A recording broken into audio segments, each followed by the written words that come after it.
For the last 50 years, women have been told a single, repetitive story about their bones. You heard it from your parents, you heard it from the Got Milk commercials, and you likely heard it from your doctor during your last checkup. The story goes like this. Your bones are made of calcium. As you age, you lose bone density. Therefore, to stop your bones from shattering, you must flood your body with calcium. It sounds logical. It sounds simple.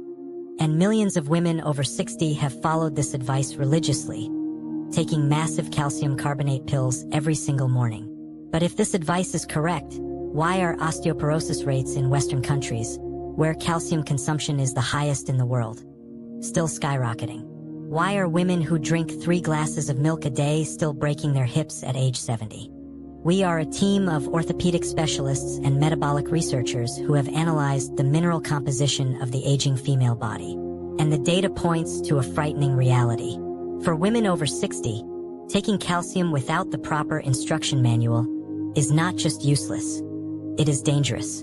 In fact, excess calcium without its partner mineral can turn your body into a statue, calcifying your arteries and heart valves while leaving your bones brittle. The missing link? The master mineral that actually tells the calcium where to go. Magnesium. In this video, we are going to reveal why magnesium is statistically more critical for your longevity than calcium. We will explain the 5 biological mechanisms that make magnesium the true guardian of your skeleton. And stick around until the end, because not all magnesium is created equal. Most supplements use a cheap form that works like a laxative, while the one you actually need is likely missing from your medicine cabinet. But first, let's take a poll. Are you currently taking a calcium supplement?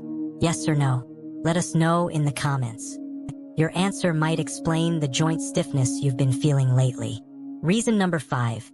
The traffic cop mechanism, the calcium paradox. Let's start with the most dangerous misunderstanding in bone health.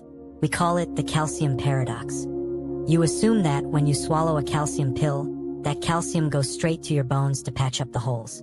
Biologically, this is false. Calcium is dumb. Once it enters your bloodstream, it doesn't know where to go. It is just a raw material looking for a home. If you are a woman over 60, your hormonal landscape has changed.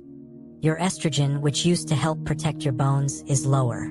Without the right guidance, that free-floating calcium often decides to settle in the soft tissues instead of the hard tissues. It settles in your kidneys, kidney stones. It settles in your joints, arthritis. And most fatally, it settles in your coronary arteries, atherosclerosis. This is why some studies have linked high-dose calcium supplementation with an increased risk of heart attacks in older women. You are literally calcifying your heart. Enter magnesium. Magnesium is the traffic cop. It stimulates the hormone calcitonin, which screams at the calcium, "Get out of the blood and get into the bone." Simultaneously, magnesium suppresses the hormone that pulls calcium out of the bones. Without magnesium, you have a traffic jam. With magnesium, you have a construction crew. If you are loading up on calcium but ignoring magnesium, you are not building bones. You are clogging your pipes.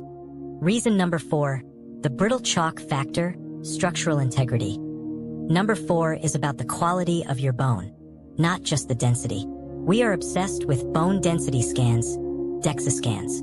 These measure how thick the mineral content is. But density is not the same as strength. Think of a piece of sidewalk chalk. It is incredibly dense with calcium. But if you drop it, it shatters into a million pieces. Now think of a bamboo stalk. It is lighter, but it is fibrous and flexible.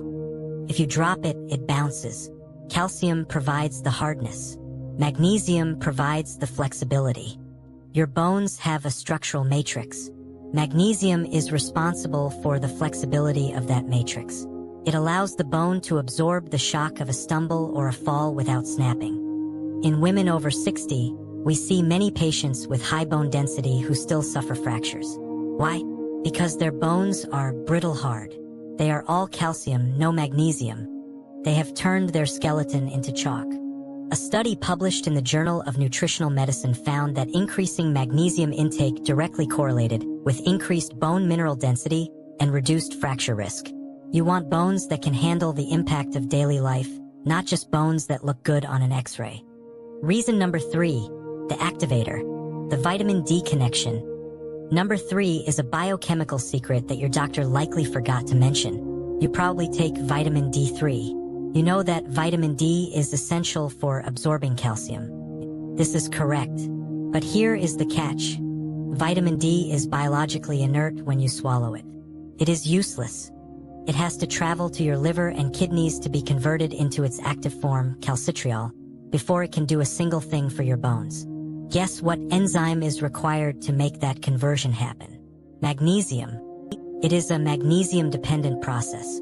If you are deficient in magnesium, and statistics show that 75% of postmenopausal women are deficient, you can take all the vitamin D in the world, and it will just pile up in your system unactivated. We see this all the time in blood work. Patients taking 5,000 IUs of vitamin D daily, yet their levels remain critically low. They don't need more D, they need the ignition switch. By prioritizing magnesium, you unlock the vitamin D you are already taking, which then unlocks the calcium absorption. It is a chain reaction, and magnesium is the first domino. Reason number 2, the fall prevention, muscle stability. Reason number 2 moves away from the bone itself and looks at the cause of the break. Most hips are not broken because the bone just snapped spontaneously. They are broken because you fell. Why do seniors fall? Often, it is not just clumsiness. It is neuromuscular instability. Calcium is the mineral of contraction. It allows your muscles to fire and tense up. Magnesium is the mineral of relaxation. It allows the muscle to release and lengthen. If your ratio is skewed, if you are full of calcium but low on magnesium, your muscles are in a state of chronic low-grade tension. You are prone to cramps, twitches, and stiffness. Your reaction time slows down because your muscles cannot let go fast enough to adjust to a slip. Furthermore, magnesium regulates the electrolytes in your inner ear, which controls your balance. By increasing magnesium, you are not just hardening the bone. You are upgrading the suspension system of your body. You are relaxing the muscles, stopping the cramps, and improving the balance that prevents the fall from happening in the first place. Reason number 1, the menopause drain, estrogen acid, and finally, the number 1 reason why magnesium is more important than calcium for women over 60. It comes down to the metabolic shift of menopause. When you were 30, your high estrogen levels helped you retain magnesium in your bones and cells. Estrogen is a magnesium-sparing hormone. But once you cross the threshold of menopause, your estrogen levels drop. Without that protective shield, your kidneys become much less efficient at holding on to magnesium. You begin to excrete it at a rapid rate through your urine. Simultaneously, as we age, our bodies tend to become more acidic due to diet and metabolic waste. To neutralize this acid, the body needs an alkaline buffer. Magnesium is that buffer. If you aren't consuming enough, your body will raid your own bones to steal the magnesium it needs to keep your blood pH stable. This process, called resorption, leaves the bone porous and weak. You are losing magnesium faster now than at any other point in your life. You don't need to load calcium. Your body recycles calcium fairly well. You need to constantly replenish the magnesium leak caused by the loss of estrogen. The protocol. What should you actually do? So, does this mean you should throw your calcium pills in the trash? Not necessarily, but you must change the strategy. 1. The ratio. Stop taking calcium alone. The ideal physiological ratio is roughly 1 to 1 or 2 to 1 calcium to magnesium. If you take 500 milligrams of calcium, you need at least 250 to 400 milligrams of magnesium to manage it. 2. The form matters. This is critical. Look at your supplement bottle.